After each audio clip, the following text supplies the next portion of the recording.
You know, I feel like our friendship is at a point where like maybe we could start finishing each other's Meals. and I guess I was wrong, basically, is what I'm saying. Yeah, you know exactly what's on my head. That was such a dumb line. Part of Mac's interactions in there are not great, but No. other parts are awesome. I'll jump ahead. One of my highlights is Anya, and when she says she'll do anything or whatever, and he's like, "Are you talking about banging me? Because I have to write it down." Right. When she says yes, when she's like, yes, and he's like, if you say yes, I could write it down. I think she's almost breaking character, and she just seems like she's like, has like a grin that looks real. You mean when she rushes in on the yes? Yeah, Yeah. exactly. Yeah. She's like, I'm willing to do anything in order to win. You're talking about banging me, right? Maybe. If you say yes, I can write it Yes. down. Okay, great. You said yes. maybe she was acting, but I think it was like almost breaking character at that point where it's like a real emotion is bubbling up, and it makes it, I don't know, it seems great. So, Will, what's up? I just watched the Beastie Boys movie. Have you seen it? I have seen it, yeah. Yeah, I enjoyed it. It just made me miss MCA, really. It's just really Right. sad. Yeah, he's like 46 or 47 or something. Just really, really unfortunate. And he just seemed like one of the most interesting people to ever exist. Right. Yeah. Trekking in Nepal and like He was always my favorite Beastie. You know, he played bass. bass guitar, obs. Yeah. He did that great line in, what song is that? Sure Shot?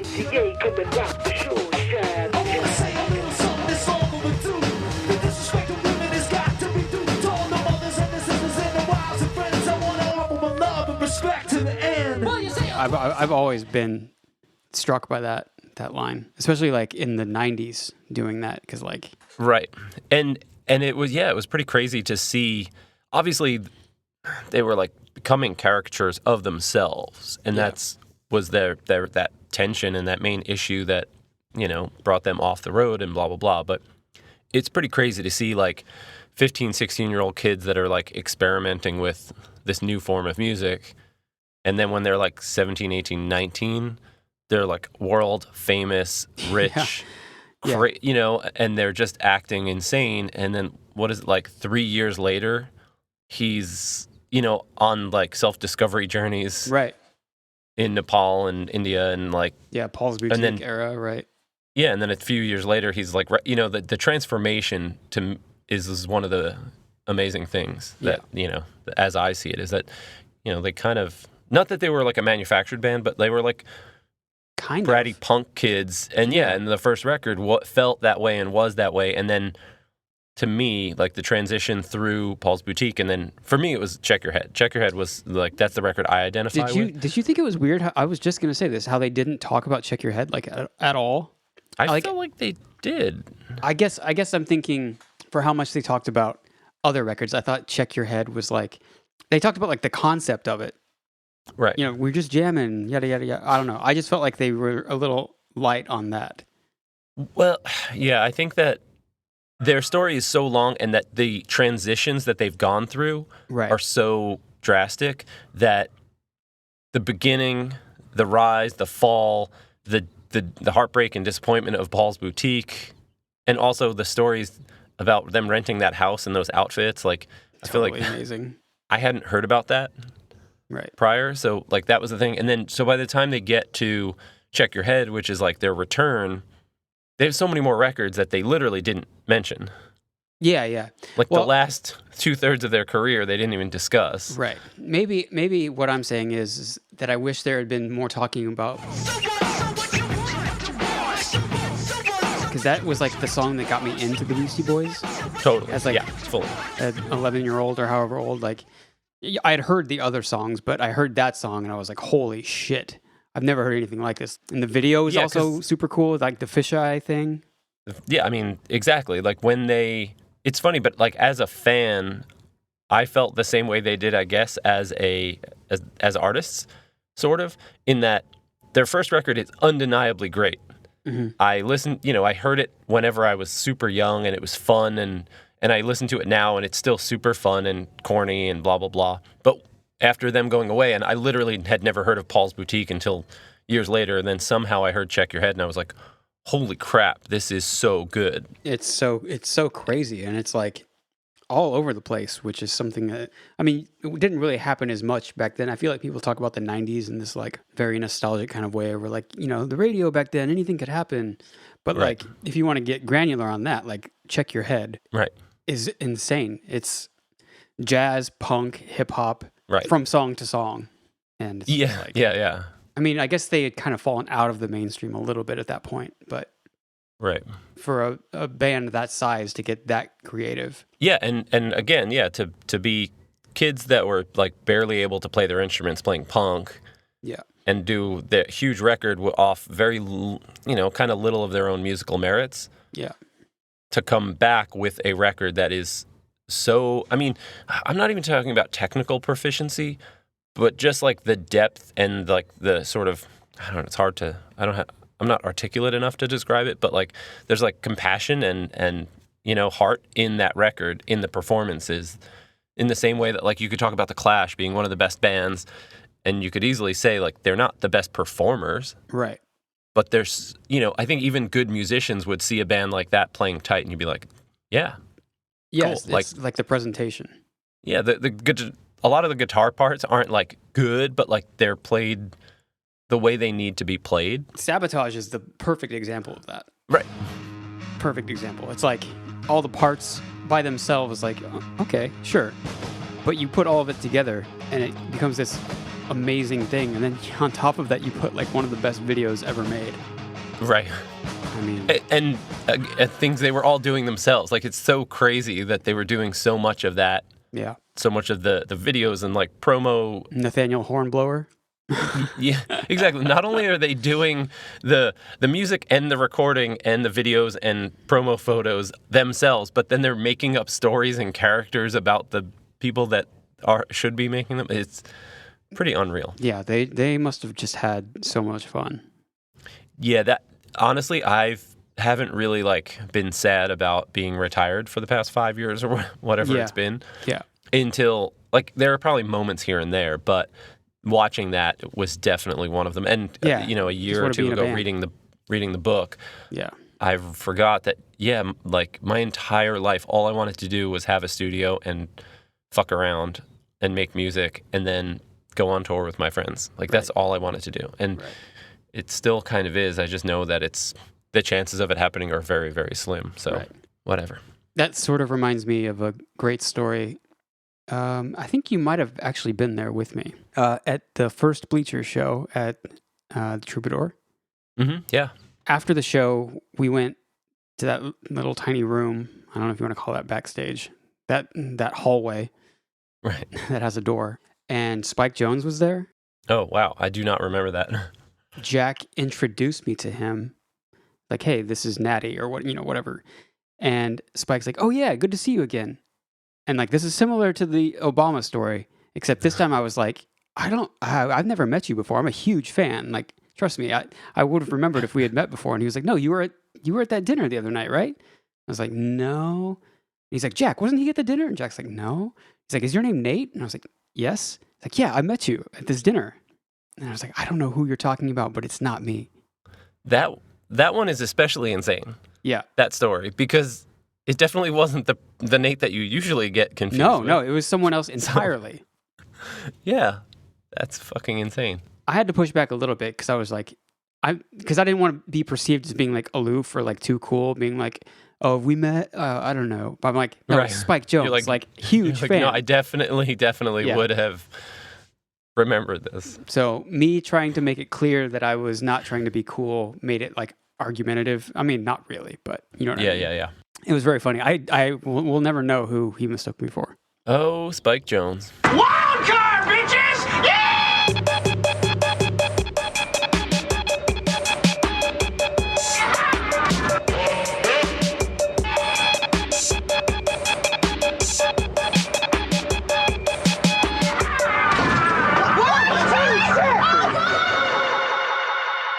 Hello, everyone, and welcome to yet another episode of It's Always Stockholm in Los Angeles. My name is Nate Harold.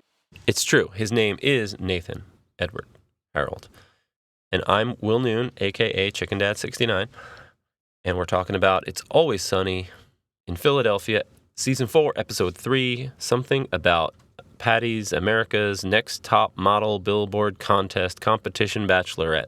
Nate, do you want to start us off? Do you want to get into a little bit of a recap, a quick recap? Absolutely. So in this episode, the gang meets up early at 9:30 a.m.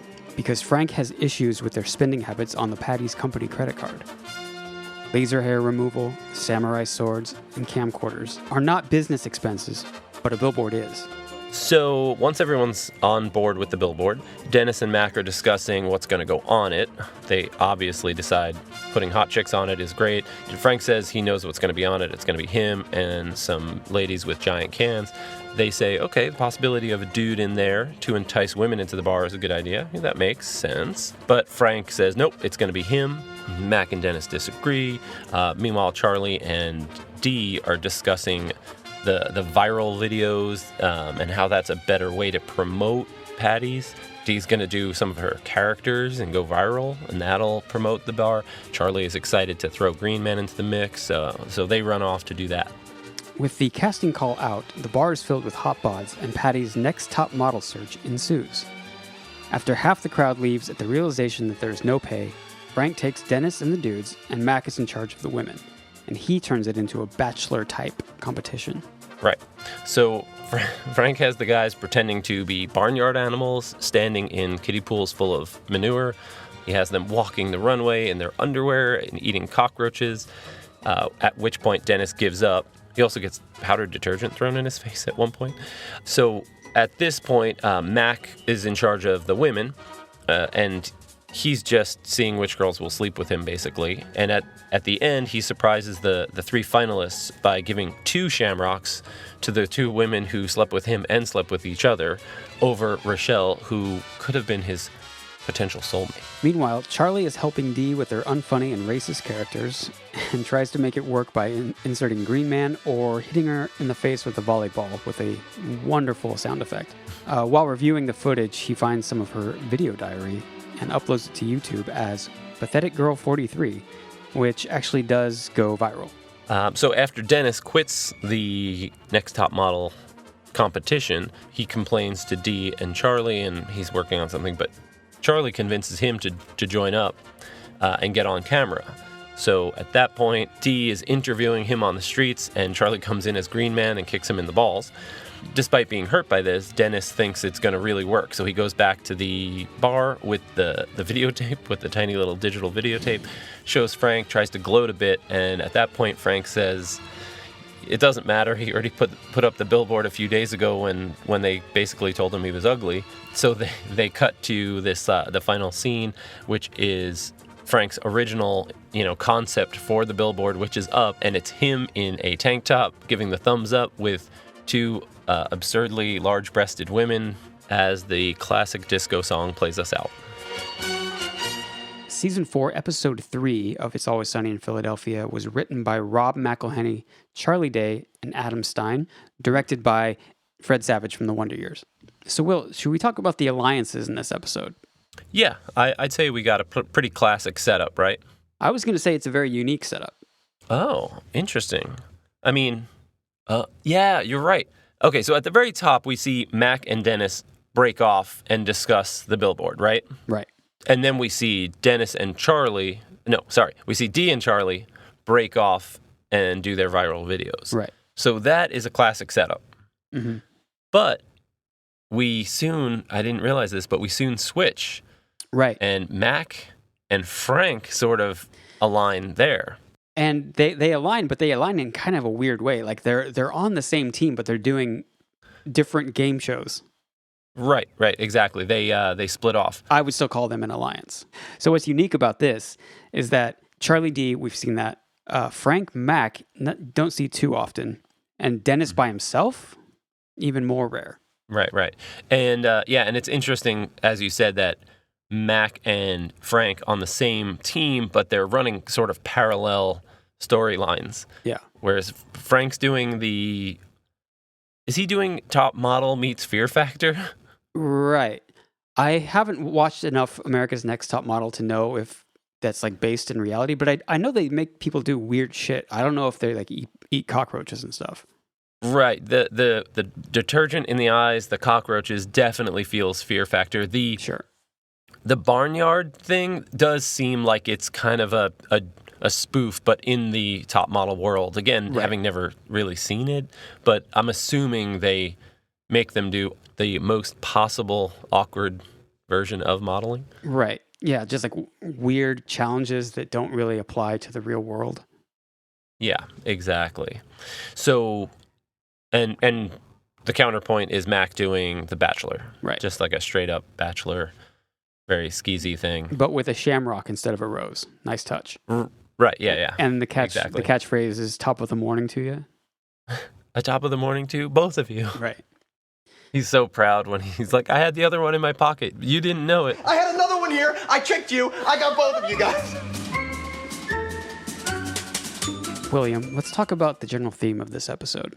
See, I hadn't really put much thought into it, but being on the spot. I think that the A and B plot each kind of have their own thing. The Charlie D plot is kind of maybe a comment on like the desperation of people trying to go viral.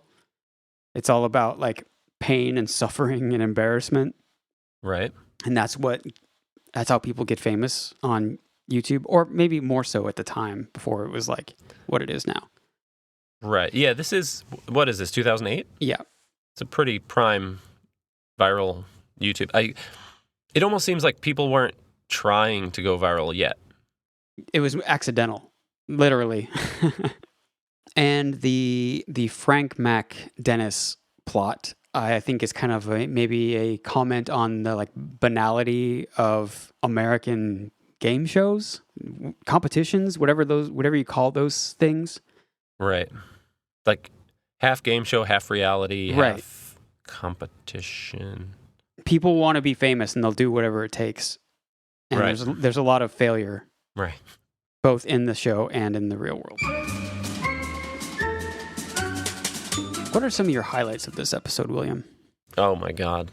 There were so many points where I had to stop and take note of a line, of a scene. Let's start off at the top. We've got a classic moment when Charlie is on his way out. All right, later, dudes. SU in your A's. Don't wear a C in jail over your B's. What is SU in your A's? Yeah, that's my question. So, screw you in your ass? Okay, sure. What do you think the C, J, and B's are from that point on? That makes sense. Okay, that one makes sense too. This one could go or Well, he's talking to Mac and Dennis, so probably not maybe. Sure. And if he's saying screw you in your ass, maybe the B does mean right. We're never gonna know. Screw you in your ass. Don't wear a and over your It is the most amazing exit. How do you leave a room? Ooh, wow. Yeah. He's good. When they're writing on the whiteboard about like how they're gonna approach this. First off, Mac writes tight poopers on there after Dennis says it, and that's the only thing that stays written on there.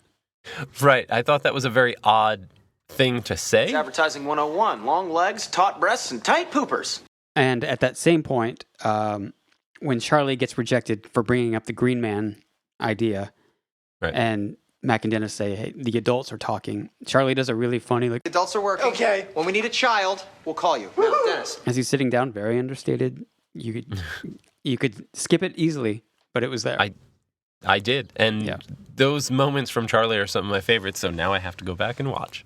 So after they tell him to sit down because the adults are talking, they immediately start talking about tight poopers. Right. Very adult. Another highlight, of course, is just the general, the babes and beefcakes. There's just a lot of attractive people at Paddy's. You don't always see it. A high point is Rex. Oh, yeah. Recurring character, Rex. Yeah, this is his first appearance, right? It is, yeah. Yeah. So this is where we meet Rex. He is great. Within moments, we see his shirt come off, I think, before he ever gets a line in. Yeah. And he's ripped. He is a stallion. He's got a body that won't quit. And I bet if you pop those pants off, you're going to find a bird that just won't quit either. And I think that'll come in handy in this situation. That is such a funny term. Continuing with this whole theme of favorite moments and highs. Like that whole section is just so good because It is Mac so good. then turns to Dennis and says that his body quit. Your bird quit. And unfortunately, it's no longer legit. Yeah, It's this a just- ridiculous speech. Yeah, it sends Dennis into a spiral. It really reminds me of when he dyes his hair black and does the like chemical peel on his face. It's easy to poke at his insecurity. Right. Is the hair dyeing and the chemical peel also when he stops eating? No, that's Okay. that was an episode we've already done. That's when the gang exploits a miracle because he look on TV, he thinks his face looks fat. And D encourages is- that. yeah. On a slightly different note, I think that all of Dee's characters, this episode has been taken off of streaming and apparently like off of iTunes because of the racial Right. insensitivity. Yeah. But I just would like to say that the sound of the volleyball hitting her face is so well done. Good morning, Philadelphia. I'm Crazy Pat. Oh my God! You can feel the sting when she gets hit in the nose with that. Right. The sound design, it has a great sound effect, but it sounds nothing like a volleyball to me. Really, I think it kind of does. I mean, Really? your dad is your parents are the big volleyball fans, so you might know better. True, than I. true. I just think there's like a leather element to it. To Yeah. me, that Like a sound ping. is very it very much feels like a dodgeball kind of vibe. Okay, yeah. I know what you're saying. So yeah, that's my only concern there. Is that I think that a volleyball has a lot more weight to it. Mm-hmm. It would be a lower fundamental tone. Right. It would be a little more muted. It wouldn't have that high pitched ring. The ping. Right. Yeah, exactly. And I don't want to like dwell on it too much because obviously it's like a controversial thing depending on your opinion of Dee's characters. But Taiwan Tammy, that reminded me of this current event. Are you familiar with the wrestler John Cena? Yes. Wait, I think he's in movies now, right? He's in movies now, right? Yeah. Okay. So he is in the new Fast and the Furious, and he was doing an interview for some either Taiwanese or Chinese news outlet, and he referred to Taiwan as a country. Okay. China considers it to be one of its territories. Right. So he did this crazy internet video, and I'll put a clip in here, where he apologized to China in seemingly perfect Mandarin. Whoa. Yeah. Really? Yeah. 你好，中国，就是叫西呢。我做很多采访，很多。 I wonder if there were people that were stoked, like Taiwanese people who were like, hell yeah. Like, there's got to be that. I don't know enough about that issue, but there's got to be some pro-independence people. Yeah, there's just so many people in China that I feel like you have to. Oh, yeah. Especially Like, when your new movie is coming out and movies your have box to office appease- receipts Yes. from China could easily be more than the rest of the world or whatever. Because China is the biggest market for movies. Yeah, I mean, I don't know where their population is compared to India, but I'm sure that they have more, movie theater or ticket sales. Well, I Anyways. guess I'm not sure of anything, but yeah, I think back to your original point. Dee's characters in general, I think aren't that funny, and I understand why they've caused Yes. controversy. I understand as well. But again, this show is not saying this is funny. They're purposefully making it horrible and unfunny.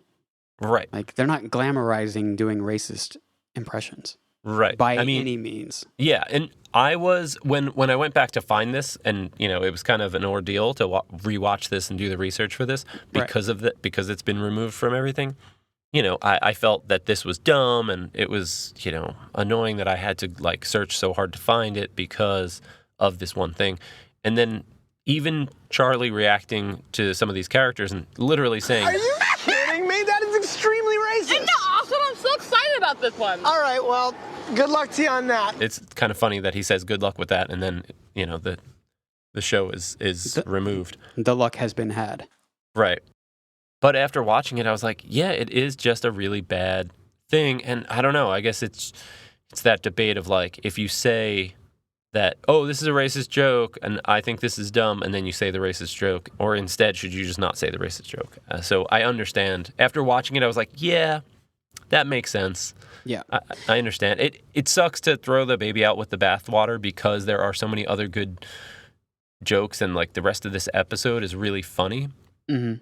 I just don't know what the solution is as far as same. Should they have re-edited this and like cut parts out? Should we leave it? Should there be a disclaimer? Should it just be stricken from the record? I don't know. I'm right. You know. I mean, one of the big reasons for that is because Martina Martinez, her face is a different color. Right. So I wonder if that wasn't there, if Irish Paddy and Taiwan Tammy would have not made the threshold. Yeah. Taiwan Tammy's pretty bad. I mean, that one. I think yeah. Crazy Patty is relatively okay in the spectrum of spectrum of offensive racist. Yeah. It's very interesting. I know I talk about it a lot, but the Armchair Expert had Hank Azaria on. Oh yeah, for Simpsons thing, right? Yeah, and he's amazing, but he was talking about a lot of issues, and he's voiced Apu for a million years, and it's like a really extreme stereotype. Yeah. And then, I guess he's like a Jewish guy, and he was sort of relating it, and he's like, when I walk into a room, no one can really definitively tell that I'm Jewish, and he's like, it's a little different when you have this like stamp of facial features or skin color, and there's really no getting away from that. Right. It was interesting to hear his take on it and how much time and energy he put into like reacting to it and trying to come to terms with it. But I got to start the Instant Pot real quick. I'll be 1 second. Okay. Oh, now I can tell Nate about my my dream. Let's see if I can remember it. So I think I was like in a car looking for a murderer or something. Me and the detective maybe were in it or something, or maybe it was the car, whatever. We found like a CD, and we put the CD in, and nothing happened for a while. And then on track 2 or something, it was the underwater scene, or the music from the underwater scenes from Super Mario Brothers.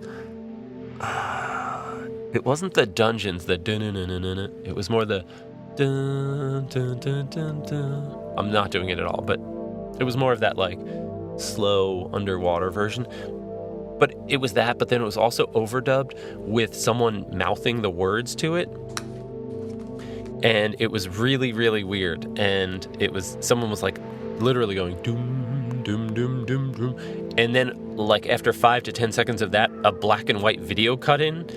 And we realized it was the person we were looking for, and we had like footage of it, and it was actually a DVD, not a CD, but we were watching it in the car, and it didn't make any sense. But anyway, it was very scary at that point. I woke up and I was scared. I can't wait to hear what that story was about. Do you have any more highlights? Because I just have one at the end. Oh my God, I have so many. We haven't even gotten to Dennis's return. When the models are all set up. I think Frank at one point has already told him no, he's not going to be on the billboard, but he comes back, the crowd parts, blah, blah, blah. They give him his chance. They say, all right. And he says, okay, first competition is the underwear competition or whatever. And Dennis immediately rips off his breakaway track pants and throws them to Mac. Is the underwear competition. Boom! And he's wearing tighty whities, and it's an awkward, funny reveal. But as the camera just like lingers on the shot, he shimmies his feet out to widen his stance, and it is so awkward and fucking weird, and that is a huge highlight for me. It's like when they do the home remodel in this season, and he's showing off the... Can I see the stance one more time? Yeah. That, I can go lower. Bro, that is badass. Okay, so there's that. Then there's when Charlie is rewatching the footage and he stumbles upon Dee's diary. His face is so good. Yeah, he is obsessed with like finding embarrassing things about Dee. because it was like her junior high diary. Diary, yeah, her video diary. Interesting. But yes, it's the line. Sorry. No, that's it. It's his look, his facial response as he's looking at this, and she's in the bathroom like cleaning up or tending to her busted face from the volleyball smashes, and he's like making sure she doesn't catch him, and then after a long pause of this great face, that interesting that he drops is so good. Okay, I've got like 16 more, but what do you have? Well, mine is like my favorite part of this show. It's towards the end when Dennis is coming in very hot to Dee's apartment and she's filming the like Pathetic Girl 43 update. Yeah. And they're like trying to figure out what she's doing, why you look like a clown, your face is painted. You have colors on your face. What's going on? But he says, Man, dude, I realized something. I don't need validation anymore. How great is that? But what I do need is I need the company credit card so that I can buy myself a billboard, get myself out there, and show the entire world that Dennis Reynolds still has a rockin' body that deserves to be worshipped. He no longer needs validation. All he needs is validation. It's like a stand-up bit. Right. It's so fucking funny. Yeah. It's pretty good, especially because it's I don't know if this is part of it, but it's his father. Like he wants to prove to his father.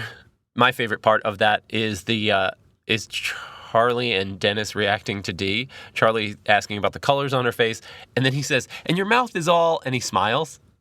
And he like doesn't understand what she's doing because he's like, you're doing something different. Your face is all like this. I don't get it. Yeah, because Pathetic Girl is not smiling. Exactly. He's like, he doesn't understand her face shape. And then at that point, Dennis comes in, and before he discusses his revelation of of validation, he says, You guys shooting up porn? No, we're not. Never mind. I don't care. Listen. And I just think it's so funny, and they're just so terrible to Dee. Although in their defense, she is ruining Charlie's exploitation of her. Oh yeah. She's trying to make herself seem less of a loser, but that makes it worse from the viewer's perspective. Because like she's just lying about this audition that she went to, and Oh, hey, diary. Listen, today was the worst day ever. I had an audition, and I didn't get the part, which is really, really strange for me. But then the casting director called, and they were like, we thought you were just better for a different part. And I was like, that makes more sense. Cut! What are you doing? That was great. What are you doing? Right. She's being even more pathetic. exactly, it's more pathetic than Pathetic Girl 43. Yeah, she's like Pathetic Girl 69. Okay, so I'll just go lightning favorite rounds because I have so many more. Rex in general, as we discussed earlier, but then when Dennis says he's not going to step in shit, like no one's going to stand in shit, and he turns around and Rex is standing barefoot in the manure, and his first line is, I want to win, bro. Billboard. So good. The Tezon Day, as we sort of discussed earlier, Yes. I love him in general. He's real. Like if you go back and listen to the lyrics of Chocolate Rain, it's kind of awesome. I don't know if you ever have. Oh yeah. No, it's a very powerful song. Yeah, it's pretty awesome. And he has other ones. I think he has one. He's a fucking amazing singer. Yeah. And he's got And one piano that's player. like about economics and maybe like fractional reserve or inflation or money printing or something. And I was just within the past like year or so, I've like gone down a Tezon Day rabbit hole. Yeah. And it's I like him a lot. He's cool. Frank's reactions by saying, Dennis, your mule is shit. I'm no longer turned on by mules. and then at the end of when Dennis storms off after having the detergent thrown in his face, and Frank saying, well, I was going to eat this bowl of cockroaches. And then we cut to, or Dennis leaves the scene and it reveals Rex standing at a high top table at Paddy's seemingly with detergent all over his face. Right. And a mostly empty bowl of cockroaches. And he says, I'm finished. And he's like, what, Rex? I didn't tell you to start eating. And it sounds like maybe Frank was bluffing with the cockroaches. Right. And Rex is so upset and like worried. And he's like, oh man, that doesn't disqualify me, does it? And the part I really like is Frank's response when he takes a minute and he really he feels for Rex because Rex is, so genuinely wants this. And it's so sweet. And he says, No, you're good. it's such a cute, warm moment between them. Yeah, Rex is great. Not his only appearance on the show. No, I think he comes back a few times. Also, do you think that is this the first time, do you think, we see Mac sort of displaying, coming to the realization that he might be gay? No, not really. It doesn't strike me as that. It strikes me more as him being a realist in the face of Dennis's delusion. Right. That is another amazing point when he says, "Ooh, right.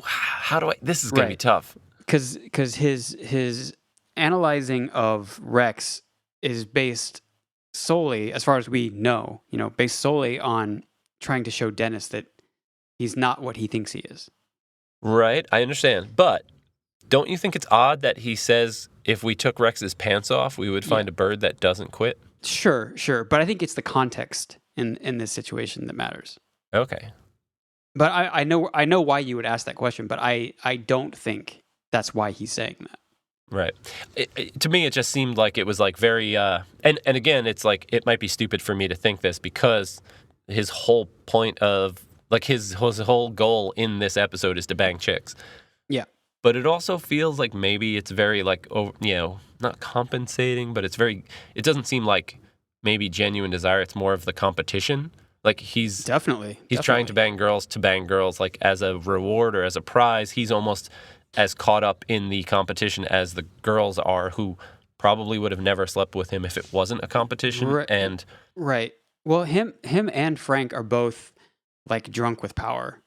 Right. So there's that aspect of it too, where it's just like we can do whatever we want with these people. Right. So I don't know. I just took a couple of those things together. Okay, so anyways, those are my long list of highlights. What would you say are the low points in this episode? If we want to skip over the obvious low point that we discussed earlier, which is the overt and unfunny racism, I would... Do you have anything? I don't think I have anything. Well, I would agree with you that the overt racism does not look good, but I think overall my least favorite part of this episode is Mac and his conquering of the women. Right. Because there's like kind of unfunny bits in there, like when he's doing the Rochelle thing and finishing each other's sentences and I was going to say head, like you were going to say you can read my head. Right. I don't know. That's like a tired kind of bit. Right. I guess the like twist at the end where he has two shamrocks is kind of funny, but not really. And they just spend a lot of time on that, when that to me seems like the least interesting part. Yeah, it's funny. I agree, but then there are also moments that poke out, so it's hard to say that whole thing. It's not like the whole concept is, for me, is a low point. But would you agree that they spend too much time on it? Well, yeah, but I also, the counterpoint, I would say that Frank has some like, when Frank is like pretending to be the top model, like who is it? Tyra Banks, maybe? Right. And he says, that Jaguar is fierce. And like there are like the jokes that I don't love are the low points, but maybe only because they're next to the high points. Again, the Charlie D alliance stealing the show. Yeah, that's pretty great. But also, like, even in that, they, even if it wasn't offensive and like not cool to do that, I don't think that her characters were funny. And the unfunniness of them, if it was done on purpose, I don't think that's funny necessarily. Sure. I guess I'm speaking to the D getting hit in the face with the volleyball and Charlie being obsessed with embarrassing her. Yeah. Specifically is what I'm talking about. Yeah, I would say there's definitely high points. But I guess what I'm saying is that if you go through it, if you're looking for low points, there are always going to be valleys in between the, Sure. Oh, there's something there. There's some profoundness there if you say, like, between every mountain peak, there must be a valley.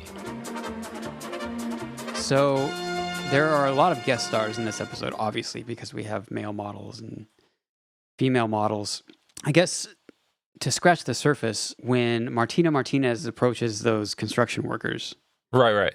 The first thing that I noticed was that I recognized two of the guys, in particular, one, the bald guy. Right, the DJs. Right, so that's Preston Elliott and Steve Morrison. Mm-hmm. As a former Philly resident, do you remember their show?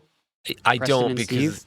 No, I mean, that's like, I don't know. I think WMMR is like I don't know if it's like classic rock or something, but it's like they would be the shock jock guys. It's somewhere you would never spend time. Yeah, they were. I think I could be totally wrong, but in my mind, they were like the third iteration, like watered down Howard Stern. Yeah, exactly. Like exactly. Imus in the morning. Like, have you heard of him? Of course, Don Imus. He seems lame. Like I've never heard his show, but I'm just assuming he's stupid. All of that stuff seems lame. Yeah. Yeah, so I feel like these guys are like the Philly version of that. And then the other 4 construction workers are Eagles players. Eagles, right.